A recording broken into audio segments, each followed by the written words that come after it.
ललिता नामक पति पत्नी रहते थे। वो उसी गांव में रिक्शा चलाता था। वो एक नेक इंसान था और हर रोज खाली रहे बिना कोई ना कोई काम मेहनत करते हुए जरूर करता था।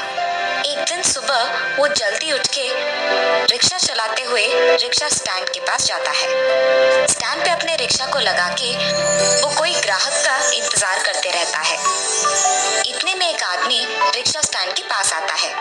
सुनिए, बस स्टैंड के पास आएंगे आप? जी हाँ, मैं आऊंगा। रिक्शा में बैठिए साहब। उस आदमी को बैठा के वो रिक्शा चलाते हुए बस स्टैंड के पास जाता है।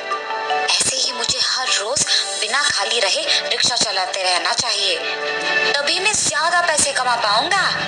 ऐसे सोचते हुए वो रिक्शा को बस स्टैंड के पास जाकर रोकता है। ग्राहक रिक्शा का पैसे देकर वहां से चले जाता है। ऐसे वो उस दिन मेहनत करके रिक्शा चला के शाम के समय पे रिक्शा के स्टैंड के पास जाकर रिक्शा को बाहर लगा के वही आराम करने लगता है। इतने में एक औरत रिक्शा स्टैंड में किसी और के पास जाकर कहती है, सुनिए, अभी मेरे पास पैसे नहीं हैं, पर मैं आपको कल पैसे पक्का दे दूंगी। मेरा इस गांव के स्वामी जी के पास जाना बहुत जरूरी है, कृपया मुझे उनके पास ले जाइए। अरे मेम साहब, आप तो कह रही हैं कि आपके पास पैसे नहीं हैं। इस रात के समय में मैं आपको कहीं नहीं लेके जा सकता। जाइए मेम साहब, चले जाइए। उस आदमी का गुस्से में ये समाधान देते हुए सुनकर वो औरत वहां से दूर जाकर दुखी हो जाती है। रिक्शा में बैठकर आराम कर रहे सूरज ये सब सुनकर रिक्शा लेकर उस औरत के पास जाता है। मेम साहब, मैंने सुना कि आपने उस आदमी से रिक्शा के लिए पूछा है। आपके पास पैसे नहीं है तो आप दुखी मत होना, मैं आपको वहां लेके जा सकता हूँ। सच्ची? सुनिए, मैं आपको आपके पैसे कल पक्का से लौटा दूंगी। अरे अगर आप पैसे नहीं भी दिए तो चलेगा, बहुत देर हो रही है मेम साहब, आप जल्दी बैठ जाइए ना, मैं आपको वहां लेके जाऊंगा। सूरज के ये कहने पर वो औरत खुशी से उसके रिक्शा में बैठ जाती है। सूरज रिक्शा को बहुत तेजी से चलाते हुए उस औरत को स्वामी जी के पास पहुंचा देता है। ये जानकर कि मेरे पास पैसे नहीं है, आपने मेरी मदद की है और इसके लिए मैं आपका बहुत शुक्रगुजार हूँ। अरे मेम साहब, कोई नहीं, आप बस ध्यान से चले जाइए। ये कह के देर रात होने के कारण वो रिक्शा को चलाते हुए वहां से चले जाता है। ऐसे ही सूरज हर रोज बहुत मेहनत करते हुए सुबह से रात तक काम करता था। ऐसे बहुत दिन बीत जाते हैं। एक रात को जब सूरज उसका रिक्शा चलाते हुए उसके घर जा रहा था तो बीच रास्ते में उसे एक औरत खड़ी हुई नजर आती है। वो उसका रिक्शा रोकती है। सुनिए, मुझे इस गांव में मौजूद स्वामी जी के पास जल्दी जाना होगा। आज अगर मैं उनके पास नहीं गई तो कभी नहीं जा पाऊंगी। ठीक है मेम साहब, मैं आपको उनके पास ले जा सकूंगा। सूरज के ऐसे कहने पर वो औरत उसका रिक्शा चढ़ जाती है। तब सूरज रिक्शा को चलाकर स्वामी जी के आश्रम पे रिक्शा को रोकता है। मेम साहब, आपको यही उतरना था। जी शुक्रिया। ये कह के वो रिक्शा उतरकर चले जाती है। इतने में सूरज कहता है, मेम साहब, आपने तो मुझे पैसे ही नहीं दिया। पैसे? अरे रे, मेरे पास तो अभी पैसे नहीं हैं। ठीक है मेम साहब, अभी तो आपके पास पैसे नहीं है ना, जब आपके पास पैसे होंगे तो मुझे जरूर लौटा दीजिएगा। ये कहने के बाद वो रिक्शा चलाते हुए वहां से चले जाता है। मुझे सबसे पहले उस स्वामी जी से मिलना होगा। और ऐसे वो औरत तुरंत उस स्वामी जी के पास चली जाती है। स्वामी जी, आपके बारे में मैंने किसी और से सुना है, इसलिए मैं आपके पास आई। मैं एक देवदूत हूँ और मुझे श्राप लगने के कारण मुझे ऐसे साधारण मनुष्य बन के रहना पड़ गया।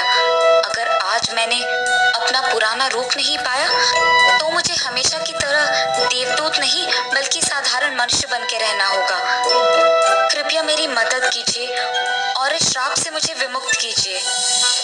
आप फिक्र मत कीजिए, आपके श्राप से मैं आपको जरूर विमुक्त करूंगा।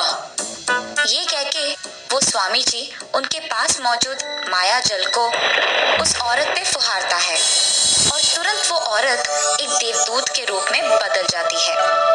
स्वामी जी की मदद से अपना पूर्व रूप पाने पर वो स्वामी जी का शुक्रिया अदा करके वहां से चली जाती है। मेरे पास पैसे ना होने के कारण मैंने उस रिक्शा वाले को पैसे नहीं दिए हैं, पर उसी के कारण मैं सही समय पे यहाँ आ पाई हूँ। कुछ भी करके उस आदमी का मदद करना होगा मुझे। ये सोचते हुए वो देवदूत रिक्शा को इधर उधर ढूंढती रहती है। इतने में वही एक और देवदूत को देख वो उसके पास जाती है। बहन, तुम भी मेरे ही तरह स्वामी जी के पास आओगी ये मुझे पता था, इसीलिए मैं तुम्हारी इंतजार कर रही थी। दीदी, क्या तुम भी इस स्वामी जी से अपनी श्राप का विमुक्त के लिए आई हो?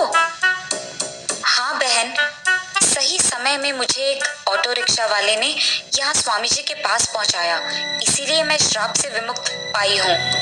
लेकिन मेरे पास उस रिक्शा वाले को देने के लिए पैसे भी नहीं थे। मुझे कुछ भी करके उस रिक्शा वाले का कोई मदद करना होगा, इसीलिए उसको ढूंढ रही हूँ मैं। दीदी, ठीक तुम्हारे ही तरह मुझे भी एक रिक्शा वाले ने यहाँ तक पहुँचाया, इसीलिए मैं अपनी पुरानी रूप को पाई हूँ, लेकिन मैं उस रिक्शा वाले के बारे में भूल गई। बहन, चलो देखते हैं कि हम दोनों को जिसने मदद किया वो शायद एक ही आदमी हो। ये फैसला करके वो दोनों देवदूत उस रिक्शा वाले को ढूंढते हुए उसके रिक्शा के सामने प्रकट होते हैं। सूरज उसके सामने दो देवदूतों को देख आश्चर्यचकित हो जाता है। अरे कौन है आप? आप मेरे रिक्शा के सामने क्यों आए हैं? बहन, इसी आदमी ने मेरा भी मदद किया है। अब से इसको ऐसे मेहनत करने की कोई जरूरत नहीं पड़ेगी, हमें उसकी मदद करना होगा। हाँ दीदी, बिल्कुल। हमारे पास पैसे ना होने के बावजूद आपने हमारी मदद की है, इसीलिए आपकी शुक्रिया अदा करने के लिए हम आपको सोना देना चाहते हैं। नहीं नहीं, जो पैसे आपको देना था रिक्शा के लिए बस वो दीजिए, मुझे ये सोना नहीं चाहिए। अरे हम तो आपके शुक्रगुजार हैं, इसीलिए हमारी खुशी के लिए इस सोने को स्वीकार कीजिए। ये कहके वो दोनों देवदूत सोने को उसके पास छोड़कर वहां से गायब हो जाते हैं।